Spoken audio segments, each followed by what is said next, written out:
This production was made possible in part through the support of Ansar Cooperative Housing Corporation, gold sponsor of the Giving Ourselves a Voice documentary filmmaking course.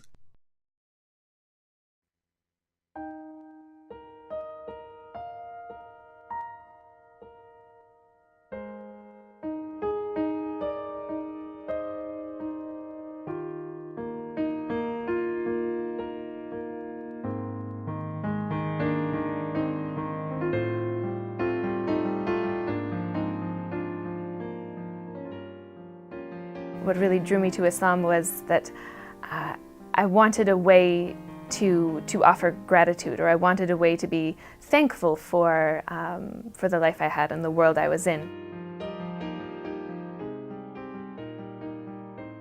And so that was what really kind of sent me searching, I think, and that's what I think I found eventually. Alhamdulillah, thank God.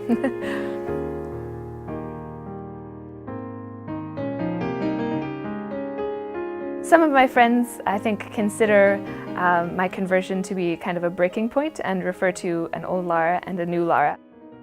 And I was having a meal with an old friend of mine, and he mentioned that at one point there had been a discussion of, oh, I wish Lara was here, but I wish it was old Lara. And that was a surprise for me, I think. I didn't feel offended by it so much as I sort of started to understand how my friends felt. Some of my friends felt that I had changed over my value system or turned around completely. For me, it didn't feel like a very big change. It fit very well with what I believed.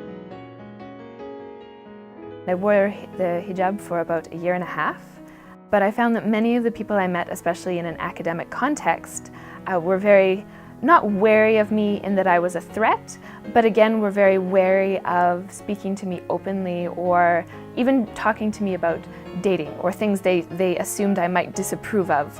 And so I felt that conversations tended to shut down when I would come in, and that certain relationships felt in some ways limited.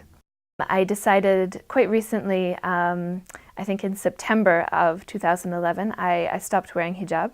I still haven't decided whether or not this decision is permanent, but it was making me more visible, especially in classroom discussions of religion. Occasionally, heads sort of turn, and you're expected to have a certain opinion or to object or to reject certain things.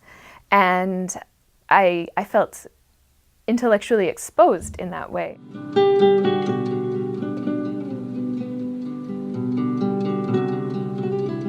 Music has always played a very central role in my life, in interacting with people, in family gatherings. It was my mother-in-law who told me about the objections that some Muslims feel toward music. She felt that we had to have a discussion about it just entering the family and then eventually entering the community.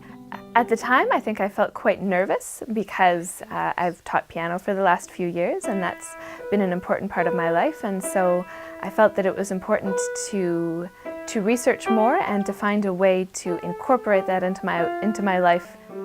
Suspicion of music is certainly not limited to Islam in any way.